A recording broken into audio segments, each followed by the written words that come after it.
नमस्कार साथियों, आज हम आपको सुनाएंगे एक अनोखी कहानी। कहानी का नाम है जब कान्हा बने अपनी भक्त के देवर। सभी साथियों से निवेदन है कि चैनल को सब्सक्राइब कर लें और वीडियो को अंत तक देखें। तो आइए सुनते हैं कहानी। एक लड़की थी जो भगवान श्री कृष्ण की भक्त थी। बचपन से ही कृष्ण भगवान का भजन करती थी, भगवान की भक्ति करती थी। श्री कृष्ण भगवान की भक्ति करते करते बड़ी हो गई। भगवान की कृपा से उसका विवाह भी हो गया। विवाह श्री धाम वृंदावन में किसी अच्छे घर में हुआ। विवाह होकर पहली बार जब वह वृंदावन गई, पर नई दुल्हन होने से कहीं जा न सकी और मायके चली गई। और वह दिन भी आया जब उसका पति उसे लेने उसके मायके आया। अपने पति के साथ फिर वृंदावन पहुंच गई। पहुंचते पहुंचते उसे शाम हो गई। पति वृंदावन में यमुना किनारे रुककर कहने लगे, देखो शाम का समय है, मैं यमुना जी में स्नान करके अभी आता हूँ। तुम इस पेड़ के नीचे बैठ जाओ और सामान की देखरेख करना। मैं थोड़े ही समय में आ जाऊंगा, यही सामने ही हूँ। कुछ लगे तो मुझे आवाज दे देना। इतना कहकर पति चला गया और वह लड़की बैठ गई। अब एक हाथ लंबा घूंघट निकाल रखा है, क्योंकि गांव है, ससुराल है, और वहीं बैठ गई। मन ही मन विचार करने लगी कि देखो ठाकुर जी की कितनी कृपा है। उन्हें मैंने बचपन से भक्ति की है। उनकी कृपा से मेरा विवाह भी श्रीधाम वृंदावन में हो गया है। मैं इतने वर्षों से ठाकुर जी को मानती हूँ, परंतु अब तक उनसे कोई रिश्ता नहीं जोड़ा। फिर सोचती हूँ ठाकुर जी की उम्र क्या होगी, लगभग 16 वर्ष के होंगे। मेरे पति 20 वर्ष के हैं, उनसे थोड़े से छोटे हैं, इसलिए मेरे पति के छोटे भाई की तरह हुए और मेरे देवर की तरह। तो आज से ठाकुर जी मेरे देवर हुए। अब तो ठाकुर जी से नया संबंध जोड़कर बहुत प्रसन्न हुई और मन ही मन ठाकुर जी से कहने लगी, देखो ठाकुर जी, आज से मैं तुम्हारी भाभी और तुम मेरे देवर हो गए हो। अब वो समय आएगा जब तुम मुझे भाभी भाभी कहकर पुकारोगे।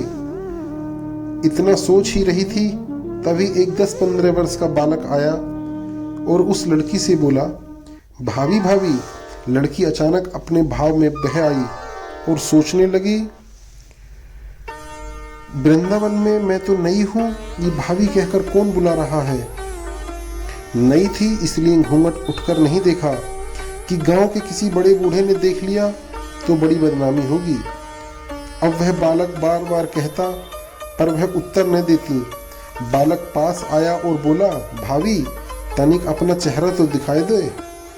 अब वह सोचने लगी, अरे ये बालक तो बड़ी जिद कर रहा है, इसलिए कस के घूंघट पकड़कर बैठ गई कि कहीं घूंघट उठकर देखने लगे। तो उस बालक ने जबरदस्ती घूंघट उठाकर चेहरा देखा और भाग गया। थोड़ी देर में उसका पति आ गया। उसने सारी बातें अपने पति से कहीं। पति ने कहा, तुमने मुझे आवाज क्यों नहीं दी। लड़की बोली, वह तो इतने में भाग ही गया था। पति बोला, चिंता मत करो, वृंदावन बहुत बड़ा थोड़े ही है। कभी किसी गली में खेलता मिल गया तो हड्डी पसली एक कर दूंगा, फिर कभी ऐसा नहीं कर सकेगा। तुम्हें जहां भी दिखे मुझे जरूर बताना। फिर दोनों घर गए। कुछ दिन बाद उसकी सास ने अपने बेटे से कहा, बेटा देख तेरा विवाह हो गया।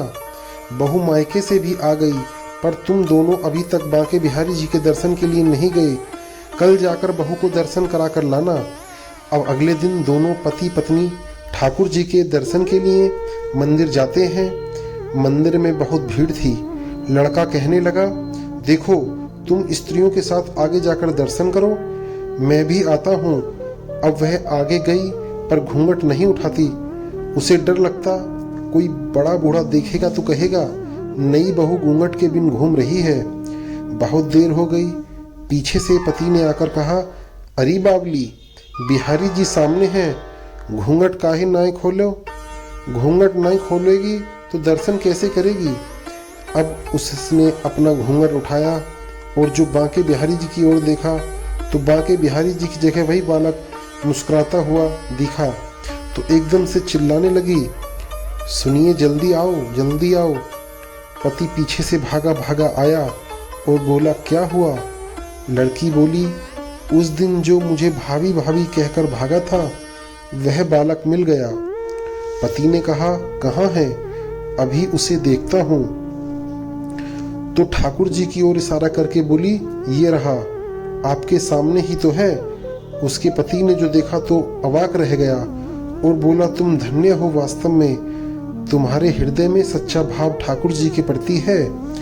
मैं इतने वर्षों से वृंदावन में हूँ, मुझे आज तक उनके दर्शन नहीं हुए और तेरा भाव इतना उच्च है कि बिहारी जी के दर्शन तुझे हुए। अगर दोस्तों कहानी पसंद आए तो चैनल को सब्सक्राइब करें, वीडियो को ज़्यादा से ज़्यादा शेयर करें, लाइक करें। धन्यवाद। और ऐसी ही कहानी हमारे चैनल पे सुनने के लिए देखते रहें ज्ञान की बात।